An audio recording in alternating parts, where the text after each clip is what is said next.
Bien, tal como les habíamos anunciado, queremos entrar en materia respecto de este momento histórico que está viviendo nuestro país, a algunos días, horas, de que se logre finalmente materializar este plebiscito del 25 de octubre. Estamos en línea con el abogado constitucionalista de la Universidad Diego Portales, Javier Couso, para justamente tocar todos los puntos, ¿no?, que están ahí en juego. ¿Qué tal, Javier? ¿Cómo estás? Muy buenos días. Buenos días. Buenos días, Mirna. ¿Qué tal? Mauricio. ¿Qué tal, Javier? A ver, Javier, quisiera partir con lo siguiente, porque hay mucha, digamos, preocupación, porque el ambiente naturalmente ha estado bastante tenso, sobre todo después de la conmemoración de un año del estallido social. Hay distintas opiniones, ¿no?, que van dando ya algunas proyecciones. Algunos dicen que lo que pasó el domingo podría haber afectado, ¿no es cierto?, a la opción del apruebo, el rechazo podría haberse fortalecido. Se habla mucho de la participación, pero en lo concreto, yo quisiera preguntarte, ¿tú dirías que los hechos ocurridos el domingo pueden tener alguna afectación o los chilenos y chilenas ya han decidido su voto independientemente de lo que ocurra? A ver, mi impresión es que va a ser relativamente menor el impacto, especialmente porque estuvo con toda la gravedad que tuvieron los actos del día viernes pasado y sobre todo el domingo. Me parece que se acotaron en el tiempo. Si esto hubiera continuado toda la semana, habría sido, por supuesto, algo muy disruptivo. Pero me da la impresión que puede incidir solamente en el margen, 1 o 2 puntos. No creo que tenga una relevancia decisiva lo que ocurrió, los lamentables hechos del día viernes y domingo pasado. ¿Podría afectar la participación? Ya no hablemos de si gana más o menos puntos una opción u otra, pero que gente se reste de participar. A mí me da la impresión de que la decisión de ir a votar está más cruzada por la pandemia en sectores de la tercera edad que por lo que ocurrió el fin de semana. Francamente, se respira relativa normalidad en Chile hoy en día. Estoy hablando de las últimas 24 o 48 horas. Y a pesar de que queda el día viernes, me da la impresión de que estuvo circunscrito a una zona geográfica específica de la ciudad de Santiago y a un día específico. Así que, francamente, no espero una sensible disminución de la participación en relación a lo que ya teníamos, que es un contexto de pandemia. Y contexto general, entonces, que a tu juicio, Javier, augura, como dicen muchos y anticipan las encuestas, una alta participación o incluso una histórica participación, ¿o no eres tan optimista? A ver, es que la variable pandemia es una variable que ocurre una vez cada 100 años, entonces yo creo que no le hemos tomado totalmente el peso a eso. Si uno mira lo que fueron los procesos electorales este año en países, hay cerca de 15 países que han tenido procesos electorales de distinta significación, desde elecciones legislativas en sistemas parlamentarios que equivalen a una elección presidencial, en un régimen presidencial. Me da la impresión de que si uno toma en consideración esos procesos, Croacia, Nueva Zelanda, otros países, debiera ser promedio la participación. Es decir, uno debería esperar entre 50 y 55% del padrón, y me estoy jugando con una cifra, pero más o menos eso es lo que yo esperaría, entendiendo que esto es una variable que ocurre cada 100 años y que hay grupos que se sienten muy vulnerables.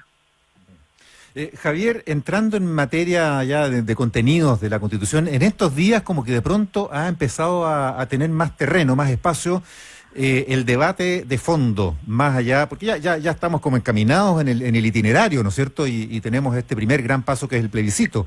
Pero después que se conozcan los resultados, que todos anticipan que no debieran sorprendernos demasiado, va a comenzar dos procesos, uno el debate mismo de fondo y el otro el que se empieza a trabajar ya en la campaña para elegir a los constituyentes, cualquiera sea las fórmulas que se elija.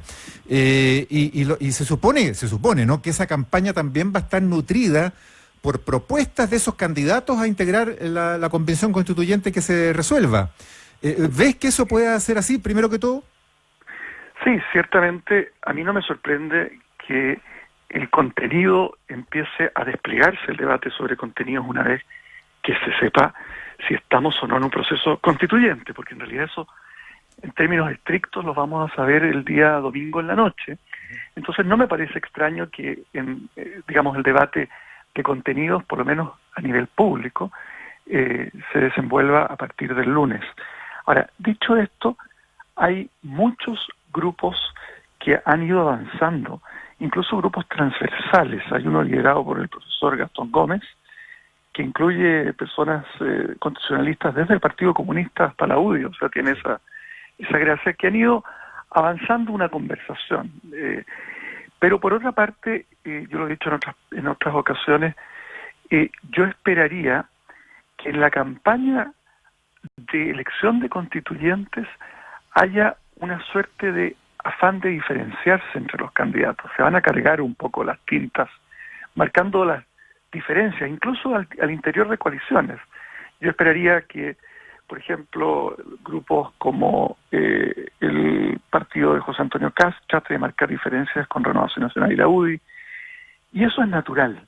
Todos los grupos políticos van a querer tener la mayor cantidad de sus representantes en la constituyente, y va a haber quizá artificiosamente una diferenciación que va más allá de lo que va a ocurrir una vez que se sienten a deliberar. Entonces, vamos a tener mucho debate de contenido en los próximos meses. Algunos de esos debates van a aparecer muy polarizados en términos del contenido, me refiero, pero a la hora de concurrir a deliberar, yo espero que haya convergencias. Y estos otros grupos que mencioné antes, estos grupos más bien técnicos, ya están adelantando más consensos de lo que la campaña sugeriría. Sí, eso es interesante. Ya, sí, Linda, dale, sí, estamos conversando con el abogado constitucionalista Javier Couso, abogado académico, de la Universidad Diego Portales.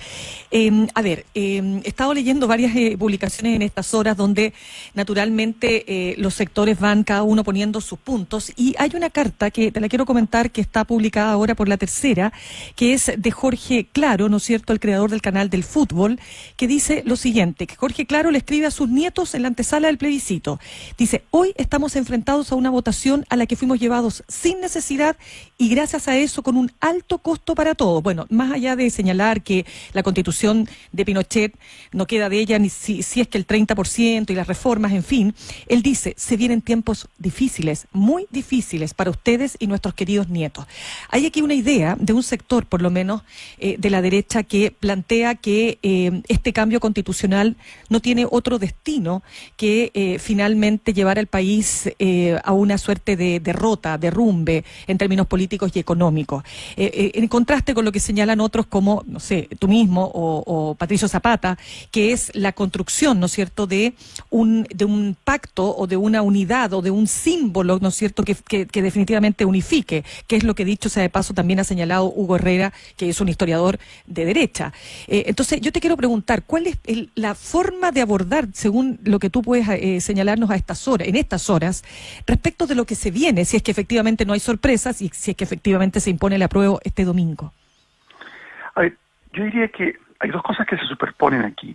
Hay un sector de la derecha que desde el 18 de octubre del año 2019 ha vivido un duelo. Es como si el país al cual estaban acostumbrados hubiera cambiado de la noche a la mañana. Ese oasis dentro de América Latina que dibujaba el presidente Piñera se habría derrumbado. Y eso, si ustedes lo piensan, no tiene nada que ver con el proceso constituyente, que más bien fue una respuesta política a un reventón social muy significativo que tuvo el país. Esos sectores, yo diría, están desde hace mucho tiempo en duelo, y es muy improbable que el proceso constituyente, digamos, lo saque de esa sensación de que se perdió algo para siempre. Ahora, dentro de la derecha, yo rescataría más bien sectores que son mucho más pragmáticos y ven en este proceso una manera de rearticular un tejido social cuyo síntoma fue el estallido social, porque el problema de miradas tan catastrofistas como la que señala Claro también sugeriría otras personas que han dicho que Chile estaría suicidándose, en fin, una serie de lenguaje aparatoso, extremadamente exagerado, pretende asociar, por decirlo así, el proceso constituyente a el estallido social, y que en vez de entender que el proceso constituyente es algo que viene de mucho antes. Yo he mencionado que no conozco otro país presidencialista donde por más de una década 3 elecciones presidenciales consecutivas han tenido una nueva constitución como la plataforma de la mayor cantidad de candidatos. Esto pasó desde que Eduardo Frei Ruiz-Tagle, con Océanos Azules, el año 2009, planteó que Chile necesitaba una nueva constitución. Lo mismo dijo Marco Enríquez Ominami y Jorge Arrate. Luego, la presidenta Bachelet, y también recordemos, en la primera vuelta electoral del año 2017, en la elección que ganó en la segunda vuelta electoral el presidente Piñera, la mayoría de los candidatos, que obtuvo más del 50% sumados, quería una nueva constitución. Entonces, a mí me da la impresión que está bastante claro, la evidencia empírica denota que había un problema constitucional en Chile. No es normal en una democracia que cada elección presidencial esto saliera a la palestra. Dicho esto, estamos en un momento en que el país está polarizado. Yo creo que cuando comience la liberación constituyente, fíjense, eso será en mayo del año que viene, vamos a entrar a la fase más constructiva. Por otra parte, los especialistas, y por eso hice mención a este grupo transversal que lidera el profesor Gastón Gómez, que fue asesor constitucional de Piñera, y que reúne, insisto, a constitucionalistas desde el Partido Comunista hasta la UDI, están ya trabajando colaborativamente, y la buena noticia es que están encontrando consensos que van a hacer que Chile pueda construir las bases de una convivencia social, que eso va a ser una tarea pendiente, sobre una base constitucional que ya no es parte de la disputa partisana, y eso es absolutamente crucial como precondición. No va a solucionar los problemas sociales y políticos, pero es una precondición de comenzar a abordarlos. Javier, es súper interesante ese grupo. Estoy leyendo además una crónica que aparece ya hoy día con estos primeros consensos y también diferencias que está arrojando este grupo transversal. Son 25 expertos. ¿Tú estás en ese grupo o no? No, yo no participo de ese grupo, pero pongámoslo así. Yo participo en el grupo que la Democracia Cristiana ha formado, y 3 de nuestros integrantes están en ese grupo. Sí. Por eso que estoy muy familiarizado, pero enfatizaría que los disensos son disensos razonables. Yo creo que hay que poner el acento en los consensos a que han llegado, que derrumban muchos mitos que están circulando. Es que quiero ir a lo siguiente. Esto indudablemente empieza a generar ya una masa crítica inicial que puede ser un fantástico insumo para el trabajo de los constituyentes desde mayo, como decía recién. O sea, va a haber trabajo hecho, avanzado. Bueno, ha habido proyectos de constitución. La presidenta Bachelet incluso llegó a redactar una constitución al final de su mandato. Así que insumos hay. La pregunta es, estos expertos que están transversalmente trabajando y buscando estos consensos, ¿pueden ser ellos mismos integrantes? Perdón la pregunta personal, pero ¿tú mismo serías, por ejemplo, candidato a la constituyente? A ver, yo he descartado eso en lo personal porque formo parte de un grupo que va a, insisto, trabajamos muy cohesionadamente y donde tenemos personas que ya han manifestado su interés, pero quisiera también recordar lo siguiente. La experiencia sudafricana, que tuvimos la oportunidad de tener un especialista de ese país que nos contó cómo fue ese proceso constituyente, uno de los más respetados del mundo, involucró un muy fructífero diálogo entre los constituyentes, representantes de la sociedad civil y especialistas, mientras se daba el proceso constituyente. Esto va a ocurrir en Chile también. Chile tiene un acervo de pensamiento constitucional muy importante, ¿no? Nosotros, yo entiendo que el país a veces está en un momento de baja autoestima desde el 18 de octubre del año 2019. Como que pareciera, y junto con la pandemia también tuvimos una época muy compleja, pero el país tiene muchos recursos institucionales y esos pueden estar al servicio de un proceso constituyente del que nos sintamos orgullosos. Yo creo que ha sido muy negativo o demasiado catastrofista a veces el tenor del debate.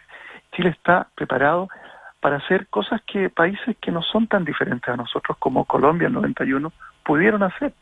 Entonces, yo estoy razonablemente optimista de que esto puede ser una oportunidad, insisto, no va a solucionar todos los problemas de la noche a la mañana, pero es un primer paso para resolver una cuestión sin la cual los países francamente no pueden avanzar, que es tener el marco, digamos, más importante del país, la Constitución, como fuera del debate político cotidiano, sino que como marco dentro del cual se da el debate político cotidiano. Sí, Javier, se nos va acabando el tiempo, te lo pido muy cortito. En esta misma carta de Jorge Claro, él señala que se ha tratado de hacer creer que los problemas que realmente angustian a las familias se van a solucionar con este proceso que va a durar 2 años y no mediante mejoras políticas públicas. Yo sé que este es un tema más complejo, pero en definitiva, cuando se habla de que la Constitución, ¿no es cierto?, puede generar muchas expectativas, ¿cuál es el punto que tú pones ahí? Porque he hablado contigo en otras ocasiones. ¿Es la Constitución la salida a la crisis política e institucional? ¿Va a solucionar los problemas que generaron el estallido? ¿Seguirán corriendo por un canal paralelo? A ver, en una línea yo diría lo siguiente: si a uno le preguntaran cuál es el gran aporte que puede ser una nueva Constitución, nosotros tenemos una Constitución que hoy día impide explorar formas de economías de mercado, a mi juicio, más humanas, sin el riesgo de que terminen siendo declaradas inconstitucionales. La idea de que la mayoría va a poder gobernar, respetando los derechos de las minorías, por supuesto, pero la idea de que la mayoría política va a poder gobernar tranquilamente para explorar políticas públicas que sean, digamos, más progresistas, que apoyen la justicia social, es un tremendo avance. La cantidad de políticas que no se pudieron hacer porque fueron echadas abajo por el Tribunal Constitucional o por la amenaza de que iban a ser llevadas al Tribunal Constitucional son muchas. No hay tiempo ahora para exponerlas, quizá en otra oportunidad podría hacerlo, pero es un hecho que eso va a ser un aporte. Va a desbloquear nuestro sistema democrático, va a hacer que fluya, las preferencias ciudadanas se transformen efectivamente en legislación y no tengamos vetos de minorías que permanentemente han recurrido a una Constitución que francamente tiene un sesgo ideológico muy poco común en el resto del mundo occidental. Muy bien, queremos agradecer al abogado constitucionalista y académico de la Universidad, Diego Portales, Javier Couso, por este contacto con ADN hoy. Muchas gracias, Mirna. Muchas gracias. Muchas gracias.